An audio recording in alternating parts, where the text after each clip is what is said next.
Hi friends, welcome to my channel. Arjun ప్రసాద్కి తెలియకుండానే ఇంద్ర పిండ ప్రధాన కార్యక్రమం చేయడానికి పూనుకుంటాడు. పంతులు గారి నుండి తెల్ల బట్టలు అందుకొని మార్చుకోవడానికి వెళ్తూ గౌతమ్తో ఇలా అంటుంటాడు. ఇంద్రకి ఫోన్ చేసి చెప్పరా, వాడు చెప్పిన పని నేను చేస్తున్నానని వాడి మనసు కాస్తైనా సంతోషపడుతుంది అని అర్జున్ ప్రసాద్ గౌతమ్తో చెప్పి అక్కడి నుండి బట్టలు మార్చుకోవడానికి వెళ్ళిపోతాడు. అప్పుడే అతిథి అక్కడికి వచ్చి అహల్య, గౌతమ్, సుభద్ర, అర్జున్ ప్రసాద్లని చూసి ఓహో ఇదంతా నీ పనా అని పరుగున భానుమతి దగ్గరికి వెళ్ళిపోతుంది.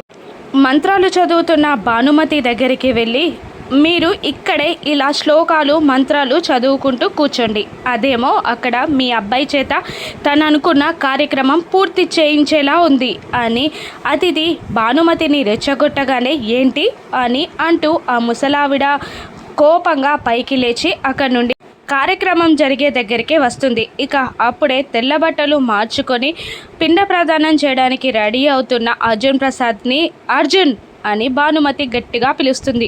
ఏంట్రా ఈ అమ్మంటే విలువలేదా, అమ్మ మాట అంటే విలువలేదా, నేను చెయ్యొద్దన్న పనులే నువ్వు ఖచ్చితంగా ఎందుకు చేస్తున్నావు? ఆ ఇంద్రే అనాథ చెప్పిన మరో అనాథకి నువ్వు ఇలా పిండ ప్రధాన కార్యక్రమం చేస్తున్నావా? నీకు అసలు బుద్ధుందా? అయినా ఇటువంటి పనులను చేయడానిక నేను నిన్ను కన్నది అని భానుమతి అర్జున్ ప్రసాద్ని ఎడాపెడా తిడుతూ ఉంటుంది.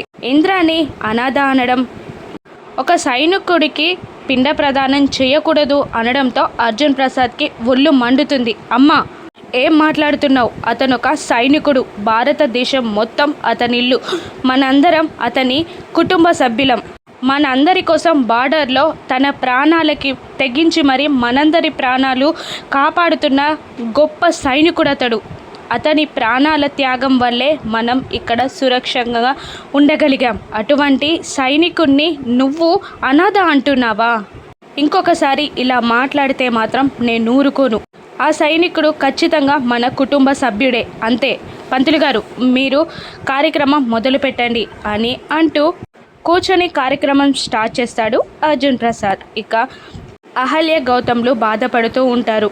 అహల్య ఏడుపును చూసిన అతిథి ఎవరో తెలియని వ్యక్తి కోసం ఇదెందుకు ఇంత ఎమోషనల్ అవుతుంది, సంథింగ్ ఈజ్ రాంగ్ అని అతిథి అనుకుంటూ ఉంటుంది. కార్యక్రమం పూర్తయ్యాక పంతులు ఇలా చెప్తుంటాడు అర్జున్ ప్రసాద్తో, కార్యక్రమం పూర్తయిందండి, మీరు ఈ పిండాలని నదిలో కలిపితే మొత్తం సంపూర్ణమైనట్టే అని అంటూ పిండాలని చేతికిచ్చి పైకి లెమ్మంటూ ఉంటాడు పంతులు గారు. అలాగే అంటూ పైకి లేచి భానుమతి వైపు చూస్తూ, అమ్మా మనందరం భరతమాత బిడ్డలం, ఎవరు ఇక్కడ అనాథ కాదు, నువ్వు పెద్దదానివి, ఏ కొడుకైనా అమ్మ కడుపు నుండే వస్తాడు, కాబట్టి నువ్వు వీడికి 4 అక్షంతలు వేసి ఆశీర్వదిస్తే వాడి ఆత్మ శాంతిస్తుంది అని అర్జున్ ప్రసాద్ భానుమతితో అంటుండగా భానుమతి ముఖం తిప్పుకోగానే గౌతమ్ 4 అక్షంతలని భానుమతి చేతిలో బలవంతంగా పెడతాడు. ఇక విసిరి కొడుతుంది ఆ అక్షంతలని ఆ పిండాలపై భానుమతి. ఇక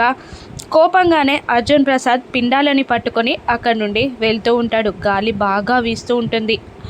గౌతమ్, అహల్య కలిసి ఇంద్ర ఫోటోకి అడ్డుగా పెట్టిన ఫోటో కింద పడిపోతుంది. ఇక మరొక ఫోటో ఉంది. ఒక ఫోటో కింద పడిన విషయం అతిథి, భానుమతి గమనిస్తారు. వీళ్ళేమో పిండాలని నదిలో కలపడానికి వెళ్తూ ఉంటారు. ఆ ఫోటో కింద పడడం చూసిన భానుమతి 4 అడుగులు వేస్తుంది. ఇంకొక అడుగులో ఇంద్ర ఫోటోని చేరబోతున్న భానుమతికి అర్జున్ ప్రసాద్ కప్పుకున్న కండువ వచ్చి ఇంద్ర ఫోటోపై పడుతుంది. దాంతో ఫోటో చూడలేకపోతుంది భానుమతి. భారమైన మనసులతో అందరూ ఇంటికి చేరతారు. ఇక అక్కడ బుజ్జిగాడు, అహల్య కలిసి బెలూన్స్ అన్నీ రెడీ చేస్తూ ఉంటారు. ఒక్కొక్కప్పుడు బెలూన్ పగులుతున్న సౌండ్ విని భానుమతి కోపంగా బయటికి వచ్చి బుజ్జిగాడిని తిడుతూ ఉంటుంది. ఏంట్రా ఈ సౌండ్స్ ఏంటి, అంత ఈ పిచ్చి పనులేంటి అని తిడుతూ ఉంటుంది భానుమతి బుజ్జిగాడిని. అప్పుడు బుజ్జిగాడు, బామ్మ ఈరోజు అమ్మమ్మ తాతయ్యల పెళ్లి రోజు కదా, అందుకే ఈవినింగ్ పార్టీ చేసి కేక్ కట్ చేపిద్దాం అనుకుంటున్నాను అని బుజ్జిగాడు అనగానే ఏంటి ఈ దిక్కుమల్ల పనులన్నీ ఏంటి అని అంటూ ఉండగా బుజ్జిగాడు, ఏంటి బామ్మ అలా మాట్లాడుతావు, అమ్మమ్మ తాతయ్యల మ్యారేజ్ యానివర్సరీ పార్టీ చేయాల్సిందే అని అంటూ ఉంటాడు. అప్పుడే అర్జున్ ప్రసాద్ సుభద్రలు కూడా అక్కడికి వస్తారు. వద్దురా బుజ్జి, పార్టీ ఏమీ వద్దు, కేక్ కటింగ్ వద్దు,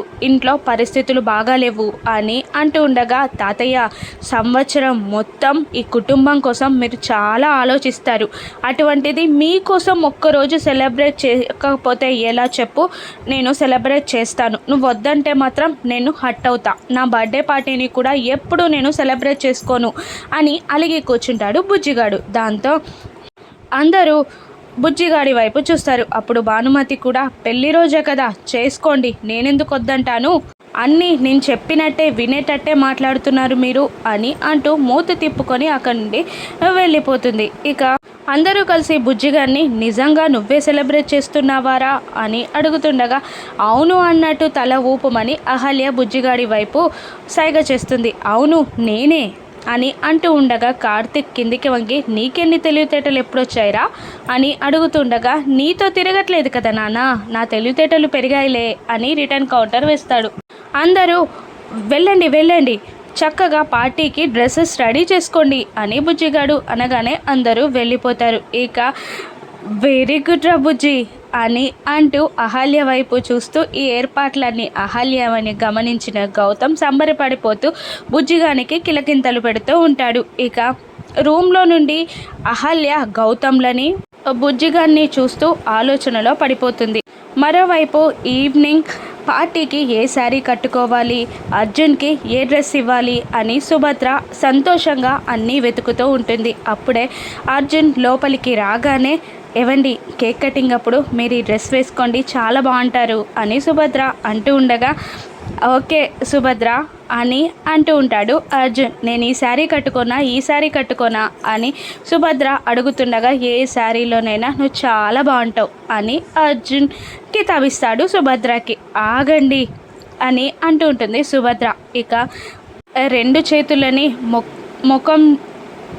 రెండు చేతుల్లోకి తీసుకొని, నా కష్టాల్లో సుఖాల్లో, నా సంతోషాల్లో బాధలో నాకు తోడుగా నిలిచావు, పెళ్లి రోజు శుభాకాంక్షలు సుభద్ర అని అర్జున్ చెప్పగానే హ్యాపీగా ఫీల్ అవుతుంది సుభద్ర. సుభద్ర నొద్దుటిపై ముద్దు పెడతాడు అర్జున్ ప్రసాద్ని వాటేసుకుంటుంది సుభద్ర. మరోవైపు అతిథి ఆలోచిస్తూ గార్డెన్లో అటు ఇటు తిరుగుతూ, ఇన్నాళ్ళు ఏ ఎకేషన్ అయినా నేను గౌతమ్ అరేంజ్ చేసేవాళ్ళం, ఇప్పుడు అహల్య అన్నీ అరేంజ్ చేస్తుంది అని అనుకుంటూ యామినికి కాల్ చేసి విషయం అంతా చెప్తూ ఉంటుంది. ఇన్నాళ్ళు నేను గౌతమ్ చేసేవాళ్ళం, ఇప్పుడు అహల్య చేస్తుంది అని అంటూ పెళ్లి రోజు పార్టీ గురించి చెప్పగా, ఓహో అవునా, నేను కూడా విషయం చెప్పడానికి రావాలి కదా అని అంటూ ఉంటుంది. ఏంటమ్మా, నేను మాట్లాడేది ఒకటి, నువ్వు మాట్లాడేది ఒకటి అని అతిథి చిరాకు పడుతూ ఉండగా, నీకు అన్నీ చెప్తే అర్థం కావులేవే, నేను చూసుకుంటా అని అంటూ కాల్ కట్ చేస్తుంది యామిని.